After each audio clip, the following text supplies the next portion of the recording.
İndi onu sən necə deyəcəksən? Mən bugün bütün günəm. Yəni səhərdən axşama kimi, yəni yarı smen deyiləm. Я сегодня полдень. Polni dil. Düzdürmü? Polni dil. Onu niye soruşdum? Mesela yarım saatte polçasa deyilir. Niye onda yarım Hə, saat? elə palavina kısa deməkdir də. Palavina sözünü qısaldıqla eliflə pol.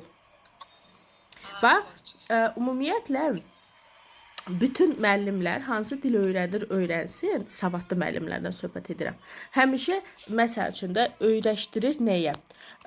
Rusların yaşayış tərzimi deyim, Rusların yaşayışı da belə deyim, lütfü elə. Bax məsələn mən 25 il Rusiyada böyümüşəm, düzdür? Təhsili, məktəbi hamısını orada qurtarmışam, universiteti hamısını orada qurtarmışam. Burada deyil. İndi onlarda belə bir şey var. Onlar həyatlarını çətinləşdirməyi sevmirlər. Bu günlə yaşayırlar. Düzdür? Yəni bizdə məsəl üçün nə edirik? Uşaqlarımızı düşündük, nəvələrimizi düşünürük, nəticələrimizi düşünürük, canımız getdi qutardı. Düzdürmü? Və uşaqlarımız kimi düşünəcək, o da sual altındadır. Belə gedir. Onlarda necədir? Mən səni tərbiyə elədim 18 yaşa kimi, dəlişə davay, özün bilərsən. Sən maksimum mən arxanda prosta duraram, sənə nədəsə dəstək olaram. Amma sənin yerinə heç nə eləməyəcəm. Düzdürmü? Kirayələrdə qalırlar, imkanım yoxdur, ev almaq kirayədə qalıram və s. və ilaxı.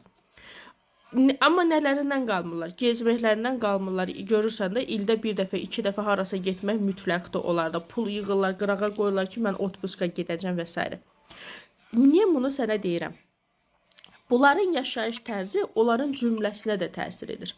Əgər mən bu cümləni bu boyda yox, bu boyda deyə bilirəmsə, mən gedib onu eləyəcəm.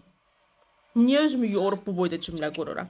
Ona görə də ruslarda sinonimlər çoxdur. Adi məsəl üçün də bir insandan xoşu gəlir.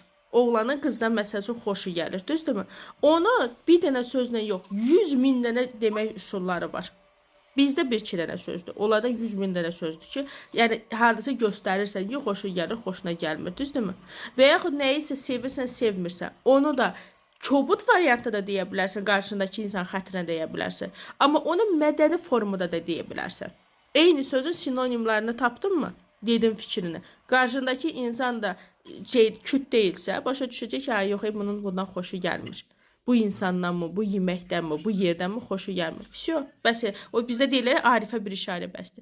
Bax o işarə sözlər onlarda nə qədər, en qədərdir. Bizdə bəzən nəyisə yox deməklə və yaxud kobud səslənir. Normal demək də istəyirsən, axtarırsan, tapa bilmirsən bəzi sözlər, düzdürmü?